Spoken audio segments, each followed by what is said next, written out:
하나님의 평화가 여러분과 함께 하기를 주의 이름으로 축복합니다. 오늘은 예수 우리의 치료자라는 제목으로 말씀을 전하겠습니다. 지난주 60대 중반에 선배 목사님의 간증을 들을 기회가 있었습니다. 그 목사님의 집안은 대대로 신앙의 뿌리가 무척 깊었다고 하는데요. 목사님의 어머니가 심각한 수준의 흡연 중독자였다고 합니다. 사연을 들어보니 이 목사님의 어머니가 임신을 했는데 입덧이 굉장히 심했다고 합니다. 입덧이 너무 심하니 동네 어르신들이 담배를 피우면 괜찮을 것 같다고 담배를 피우라고 권하더랍니다. 그래서 이 임신했던 목사님의 어머니가 그때 봉초를 말아 피우기 시작했습니다. 봉초는 담배 가루를 이렇게 종이에 말아서 피우는 저가의 담배입니다. 그런데 문제는 입덧 때문에 시작했던 흡연이 그만 중독이 된 겁니다. 목사님은 어렸을 때 당신 어머니의 몸에서 역한 담배 냄새가 나는 것이 너무 싫었다고 합니다. 그리고 어머니가 숨어서 담배를 피우는 모습이 너무 부끄러웠대요. 그래서 중학생 때인가 이 목사님이 어머니의 흡연 중독을 고쳐달라고 밤을 새면서 이 어린 10대 소년이 기도를 했답니다. 선배 목사님의 어머니는 본인이 권사딸이고 자기도 교회 중직자인데 담배를 끊지 못하는 것 때문에 마음이 편했겠습니까? 힘들지요. 근데 더 괴로운 것은 저 어린 아들이 밤을 새면서 철회하면서 우리 어머니 흡연 중독에서 낫게 해주세요라고 기도하는 그 모습을 보니 어머니 마음이 찢어지더랍니다. 그런데 여러분, 중독이라고 하는 것이 쉽게 고쳐집니까? 중독은 단순히 의지 부족의 문제가 아니라 만성적인 뇌질환이라고 의학자들은 분류합니다. 어느 날 선배 목사님의 어머니가 이런 말을 남기고 집을 나가시더랍니다. 아무개야, 나 기도원에 가서 2박 3일간 기도하고 올란다. 2박 3일간 어머니는 산에 올라가서 자기의 흡연 중독을 고쳐달라고 하나님 앞에 부르짖었습니다. 밤잠 안 자고 예수 이름 부르면서 내가 이 중독에서 자유해지고 싶다고 하나님께 외쳤습니다. 2박 3일이 지났을 때 어떤 일이 일어났을 것 같습니까?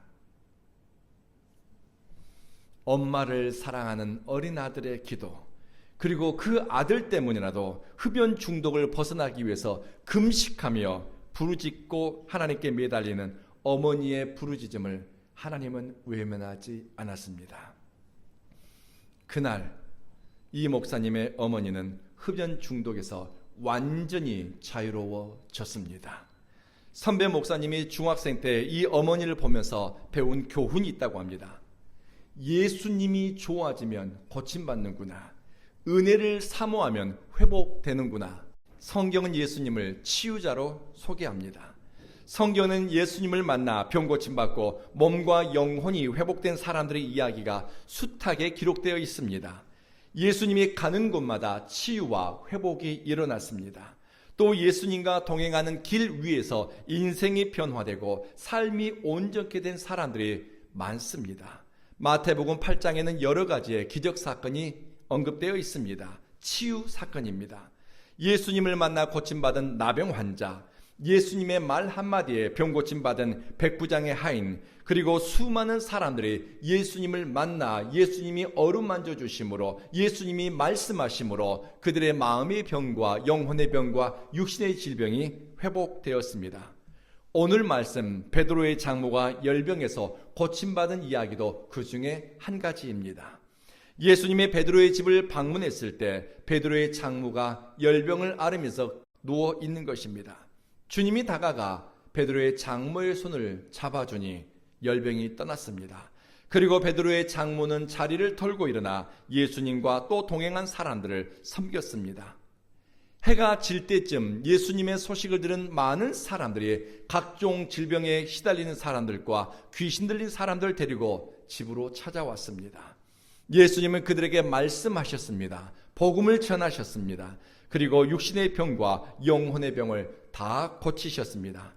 이것을 보고서 마태는 우리의 연약한 것을 친히 담당하시고 병을 짊어지셨도다라는 예언의 성취라고 기록했습니다. 먼저 우리가 예수님의 치유 사건을 통해서 알 수 있는 것은 예수님은 치유를 통해서 하나님 나라의 가치인 환대와 회복을 드러낸다는 것입니다. 마태복음에서 예수 만나 병 고침 받은 사람들은 죄인, 이방인, 여자, 나병 환자, 어떤 사람들입니까? 유대 사회에서는 차별받고 왕따당하는 사람들입니다. 정상적으로 사회생활을 할 수 없는 사람들입니다. 사회적 관계가 단절되었거나 존중받지 못했고 종교적으로는 열등한 존재였습니다. 그런데 예수님은 그들을 환대했습니다. 그가 누구이든지 그들의 이야기를 귀담아 들어주셨고 그들의 목소리를 외면하지 않았습니다. 몸이 병들고 영혼이 병든 사람들은 예수님을 만나 긍휼과 자비를 구했습니다. 앞을 보고 싶습니다. 걷고 싶습니다. 온전케 되고 싶습니다. 자기들이 원하는 것을 예수님께 숨기지 않고 다 토로하고 외쳤고 부르짖었습니다. 예레미야 선지자는 예레미야 17장에서 이렇게 하나님께 기도했습니다. 주님, 저를 고쳐주십시오. 그러면 제가 나을 것입니다.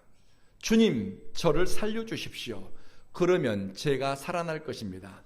주님은 제가 찬양할 분이십니다. 예수님은 치유 사건을 통해서 만물을 소성케 하고 회복시키는 하나님의 뜻을 드러냈습니다. 피조물을 향한 하나님 아버지의 뜻은 회복시키고 온전케 하고 세워지는 것, 회복되는 것을 우리 주님은 원하십니다. 그리고 하나님의 능력이 우리 현실 세계에 어떻게 임하는지를 보여주었습니다.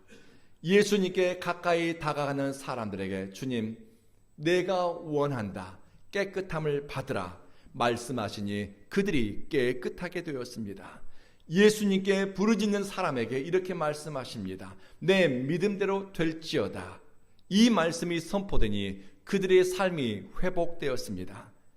예수님이 머문 곳에는 하나님 나라의 가치인 자비와 긍휼, 회복과 임마누엘 하나님이 함께 하시는 증거가 나타났습니다. 예수님의 고치시고 회복시키는 역사가 오늘날에도 수많은 그리스도인들의 삶 가운데 일어나고 있습니다.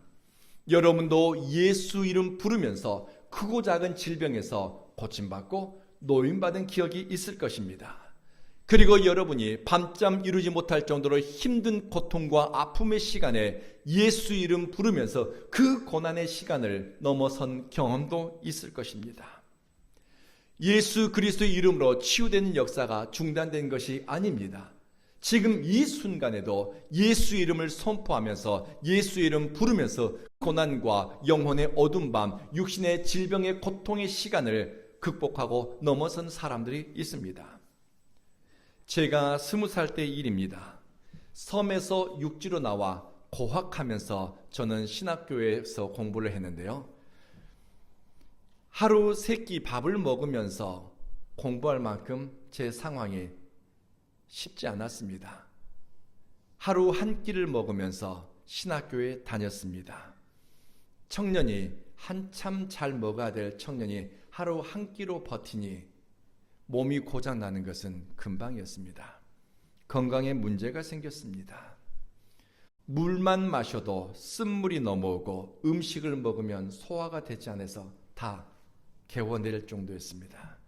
그때 병원에 갔으면 좋았을 텐데 병원 갈 형편도 되지 않았습니다. 어린 마음에 겁이 났습니다. 내가 이러다 잘못되는 거 아닐까? 누구에게도 말 못하고 하나님께 저를 고쳐달라고 10일 동안 기도하기로 마음 먹었습니다. 어디서 들은 풍월은 있었던 것 같아요. 그냥 이렇게 하나님께 매달리면 고침받는다고 하는. 새벽마다 1시간을 하나님 앞에 무릎 꿇었습니다. 고쳐달라고. 그리고 밤 11시, 12시까지 하나님 앞에 웅크리고 엎드려 하나님 고쳐주세요. 뭘 알아서 기도했던 거 아닙니다. 그냥 고쳐주세요. 낫고 싶습니다. 7일째 되는 날이었습니다. 제 몸에 무슨 변화가 일어나고 있다고 하는 것을 느낄 수 있었습니다. 음식을 먹어도 신물이 넘어오지 않고 잘 소화할 수 있을 것 같은 그런 마음이 들어오는 거예요. 기숙사로 돌아가 음식을 먹었습니다. 그날 밤 저는 고침받았습니다. 그날 이후 저에게 예수님은 뜬구름 잡듯이 멀리 계신 주님이 아니라 아플 때 부르짖으면 내게 다가와 만져주시고, 외로울 때 부르짖으면 다가와 내 곁에 서시고, 서러워 눈물 흘릴 때 내 눈물 닦아주시는 주님이셨습니다. 주님은 상상과 공상 속의 주님이 아니라 너무나 친밀하시고 가까이 계시는 내 주님이셨습니다. 그때 하나님을 향해서 제가 아버지라 불렀습니다. 내 육신의 아버지는 내 필요한 것을 공급해 주지 못했지만 하나님을 아버지라 부를 때 하나님은 내 곁에, 내 등 뒤에, 그리고 내 안에 계시는 분이셨습니다. 예수님의 치유 사건은 신학적인 그리고 논리적인 담론을 넘어서 실제적이고 구체적인 내 삶에 임하는 주님의 능력이고 사랑이었습니다. 물론 기도한다고 모든 병이 다 고침받는 것은 아니겠지요. 지금 생각해보면 당시 제 모습은 하나님이 그냥 지나칠 수 없을 정도로 불쌍하고 가련한 모습이었던 것 같습니다. 그때 기도하면서 배운 것이 있습니다. 하나님 앞에서 기도할 때는 고개 뻣뻣이 세우지 말자. 하나님 앞에서 기도할 때는 내가 뭔가 아는 것처럼, 된 것처럼 그렇게 서지 말자. 하나님 앞에서는 최대한 자세를 낮추고 웅크리고 불쌍한 모습으로 엎드릴 때 살 길이 열린다는 것입니다. 하나님은 눈물의 기도를 외면하지 않는다는 것을 20살 기도하면서 배웠습니다. 저는 그 주님이 너무 좋습니다. 주님, 저를 고쳐주십시오. 그러면 제가 나을 것입니다. 주님, 저를 살려주십시오. 그러면 제가 살아날 것입니다. 예레미야 17장, 예레미야의 기도입니다. 이 예레미야 선지자의 기도는 질그릇처럼 깨지기 쉬운 인생들이 기억하고 또 부르짖어야 할 기도인 줄로 믿습니다. 고치시고 회복시키시는 예수님에 대한 신뢰와 확신 속에서 드려진 기도는 지금도 우리의 삶 속에 은밀하게 응답되고 능력으로 나타납니다. 그러니 사랑하는 성도 여러분, 여러분의 육체의 질병과 마음의 질병, 삶의 연약한 부분을 주님께 말씀드리고 예수의 이름으로 회복과 고침을 구하는 것을 멈추지 마십시오. 우리 주님이 지금도 들으시고 역사하고 계십니다. 그리고 예수님의 치유 사건에서 중요한 키포인트 중 하나는 관계의 회복입니다. 예수님은 병고침과 회복을 통해 사람들의 삶을 하나님과 이어지도록, 하나님께 연결되도록 하셨습니다. 나병 때문에 하나님께 나아갈 수 없는 사람들을 온전케 하나님 앞에 예배자로 나아가도록 하셨습니다. 혈루증을 앓고 있는 여인을 고쳐주어 사람들 속에서 살아가도록 하셨습니다. 인도에서는 불가촉 천민을 달릿이라고 부릅니다. 달릿은 더 브로큰, 깨진 사람들이라는 의미이지요. 깨진 존재이니 값어치가 없습니다. 온전하지 못하니 기준에 미치지 못합니다. 그리고 그들을 차별해도 된다라고 하는 속내가 달릿이라고 하는 언어 속에 담겨 있습니다. 인도에서 달릿들은 마을의 큰 길을 걸어가면 마을의 큰 길이 오염된다. 달릿들이 저수지에서 물을 마시면 저수지 물이 오염된다. 달릿들이 음식을 만들게 되면 그 음식이 지저분해서 먹게 되면 부정탄다라고 사람들은 믿습니다. 그러니 1억 6천만 명의 달릿들, 불가촉 천민들은 차별의 대상이요 혐오의 대상입니다. 그런데 인도에서 예수 그리스도의 복음은 불가촉 천민 공동체 안에서 힘있게 선포되고 역사하고 증거되고 있습니다. 이유가 있습니다. 인도 종교와 사회 시스템은 카스트에 따른 차별과 종교적 우열을 당연하게 생각합니다. 하지만 예수의 복음은 그렇지 않습니다. 출신 성분에 따른 차별보다는 모두가 하나님의 손에 의해서 지음받았으며 하나님의 사랑받는 대상이라고 복음은 가르쳐 줍니다. 이 예수의 복음을 들으면서 불가촉 천민들은 수천 년 동안 억압되었던 착취의 굴레에서 벗어나기 시작합니다. 그러면서 생각이 깨어납니다. 아, 나도 사랑받는 존재이구나. 아, 나도 사랑받을 수 있는 사람이구나 라는 의식을 갖게 됩니다. 여러분, 사람의 회복은 어디서 일어나는가? 내가 사랑받고 있구나. 나는 사랑받을 만한 존재이구나. 이 의식을 깨달으면서 인간의 영혼은 깨어나고 건강한 존재로 살아가게 됩니다. 이런 정체성의 회복과 의식의 변화는 새로운 선택과 결단을 하도록 용기를 주었습니다.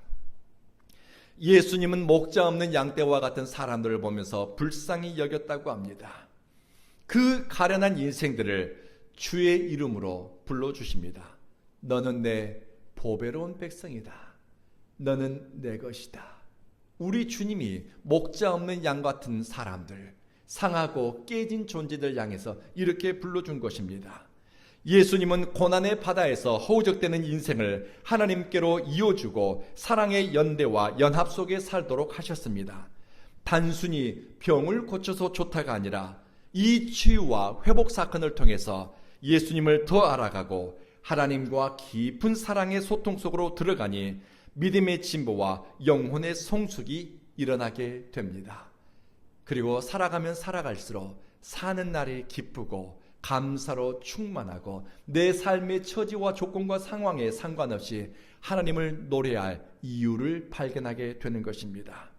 마지막으로 예수님의 치유와 회복은 우리가 살아가는 삶의 방식에 영향을 미칩니다. 베드로의 집 안에서는 아무도 예수님께 베드로의 장모가 알아 누웠습니다. 예수님께 요청하지 않았습니다. 말하지 않아도 주님이 다가가서 손 내미셨습니다. 요청하지 않아도 주님이 먼저 알아 누워있는 베드로의 장모의 손을 붙잡아 주었습니다. 이미 이들 사이에는 깊은 신뢰의 관계가 형성되었다는 것을 알 수 있습니다. 구하지 않아도 다가오시고 말하지 않아도 주님이 먼저 손 내미시니 예수님과 깊은 사랑과 신뢰의 관계 속에 사는 사람은 은총으로 역사하는 하나님의 능력을 일상에서 경험하게 됩니다. 하나님과 깊은 신뢰의 관계 속에 있는 사람은 많은 말을 하지 않아도 구하기 전에 우리에게 마땅히 있어야 될 것을 주님이 먼저 아신다고 성경에 기록되어 있습니다.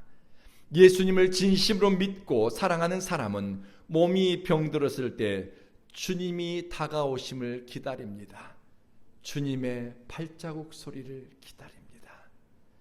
여러분이 영혼의 어두운 밤을 통과하고 있을 때 삶의 기쁨을 잃어버린 그 순간에 기대하고 고대하고 바랄 것은 다가오시는 주님의 발자국 소리입니다.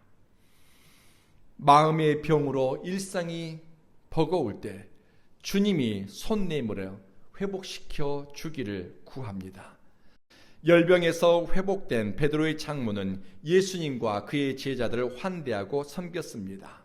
하나님 나라는 삶의 방식, 선택의 태도를 통해 드러납니다. 여기서 베드로의 장모가 섬겼다라고 하는 이 의미를 디아코네오라고 하는 헬라어 단어가 사용되었는데 이것은 종교적인 의미로서의 헌신과 충성을 의미하기보다는 집 안에 손님이 찾아왔을 때 행하는 일반적이고 평범한 섬김이라고 해석할 수 있습니다. 베드로의 장모는 특별하고 거창한 일이 아니라 자신이 살아가는 세계 안에서 식탁이 있고 거실 안에서 일상의 삶의 자리에서 예수님을 환영했고 환대했고 예수님의 제자들을 초청한 것입니다. 그리고 자신의 공간 안에서 일상을 살아간 것입니다. 예수님의 치유와 회복은 우리의 일상을 특별하게 한 것이 아니라 어쩌면 평범하면서도 보통의 삶을 누리도록 했습니다. 평범한 일상이 비범한 은총이라는 것을 마음이 겸손한 사람들은 깨닫고 인정하고 고백합니다. 주님은 베드로의 장모를 일상 속으로 돌아가게 한 것입니다. 그녀가 살아가게 될 삶의 공간에서 일상을 살아가고 일상의 일들을, 의무들을 해내도록 한 것입니다. 우리 안에는, 우리의 중심에는 그리스도가 있습니다. 베드로의 장모의 일상 속에 누가 있습니까? 그리스도가 있습니다. 회복된 삶의 자리, 식탁에는 그리스도가 앉아 계십니다. 일상 속에, 식탁의 자리에, 거실의 중앙에, 우리의 교제와 먹고 마시는 일상의 행위 가운데 예수 그리스도가 자리하고 있습니다. 이것이 바로 구원받은 치유와 회복을 경험하는 사람들이 살아가는 삶의 방식입니다. 오늘 설교 예수 그리스도 우리의 치유자라는 설교를 준비하면서 몸이 병들고 하루하루가 버거운 사람에게는 주님이 치유자라고 하는 말이 어떤 의미로 다가올까 생각을 많이 했습니다. 그냥 뜬구름 잡듯이 좋은 얘기하는 설교가 아니라 신앙 고백을 곁들여서 오늘 말씀을 전하고 싶었습니다. 제 친구 목사 중에 희귀병을 앓고 있는 목사가 있습니다. 그래서 제가 어제 전화를 했습니다. 내가 주일날 예수 우리의 치유자란 제목으로 설교하려고 한다. 예수님은 우리의 치유자라고 고백하는데 너에게 치유자 예수님은 어떤 분이니? 기도해도 네 희귀병은 낫지 않고 주님을 기다려도 이렇게 하루하루가 버거운데 너는 주님께 어떤 마음으로 나아가니? 참 제가 그 질문을 하면서도 내가 이런 질문을 해도 되나 싶은 생각도 좀 들었습니다. 그런데 잠깐 한 5초 정도 시간이 지나고 제 친구 송 목사가 이렇게 대답했습니다. 예수님이 우리의 치유자, 아니 내 치유자가 된다는 것을 나는 두 가지 차원에서 신앙 고백을 한다. 첫 번째는 현실에서는 하나님이 내 병을 고쳐주지 않아도 주님이 내 삶의 주도권을 가진 분이라고 나는 고백한다. 치유해 주시면 고맙지, 감사하지, 너무 좋지. 그런데 주님이 내 병을 고쳐주지 않아도 주님이 내 삶의 주도권을 쥐고 있다는 것, 내 삶이 주님 손에 붙들려 있다는 것, 난 그것 때문에 감사하다. 두 번째는 완벽한 치유는 하나님 나라에서 완성된다고 나는 믿는다. 육신의 병이 나아도 그거 몇 년뿐이잖아. 이 땅에서의 건강과 성공과 성취는 잠깐에 불과하잖아. 돈도 물질도 성공도 명예도 잠깐이잖아. 그런데 나는 나를 구원해 주신 예수님이 너무 좋다. 완벽한 것은 주님 나라에서 이루어지니 나는 그때를 소망한다. 그리스도인인 제 친구의 고백입니다. 말씀을 마치겠습니다. 병들고 중독되고 길들여지고 상처 입은 존재라 할지라도 삶의 주인이 바뀌면 인간은 변화됩니다. 내 삶의 주도권을 가지고 있는 존재가 누구인가에 따라서 내 생각과 의식, 내 육체와 내 삶의 방향은 완전히 새로워집니다. 내 속에 역사하는 능력이 새로워지면 삶의 방향도 바뀝니다. 바울은 로마서에서 이렇게 고백합니다. 하나님의 영의 인도함을 받는 사람은 하나님의 자녀이다. 우리 속에 역사하는 능력은 어떤 힘입니까? 성령의 능력을 쫓아가게 되면 우리는 하나님의 자녀로서의 삶을 살아가게 됩니다. 예수 그리스도를 주님으로 고백하고 우리는 성령의 능력으로 일상을 살아가니 고치시고 회복시키고 온전케 하는 하나님의 능력이 우리의 삶 가운데 날마다 나타날 줄로 믿습니다. 그리고 이 은혜가 여러분 가운데 날마다 더하기를 주 예수 이름으로 축복합니다. 기도하겠습니다. 자비하신 주님, 주님을 사랑하는 이 아름다운 사람들 속에도 주님을 예배하는 이 보배로운 사람들 삶 속에도 연약하고 병들고 아프고 감추고 싶은 것들이 있습니다. 주님, 우리에게 다가와 우리의 온전치 못한 삶을 보듬어 주십시오. 우리의 병든 삶을 끌어안아 주십시오. 그러면 우리가 낫게 될 줄로 믿습니다. 주님이 보듬어 주시면 회복될 줄로 믿습니다. 주 안에서 주님의 만져주시는 손길을 통해 우리는 회복하게 되며 그리스도와 함께 우리의 인생이 의미로 충만하게 하소서. 고맙습니다. 감사합니다. 우리의 치유자 되신 예수님을 진심으로 전심으로 사랑합니다. 예수님 이름으로 기도드립니다. 아멘.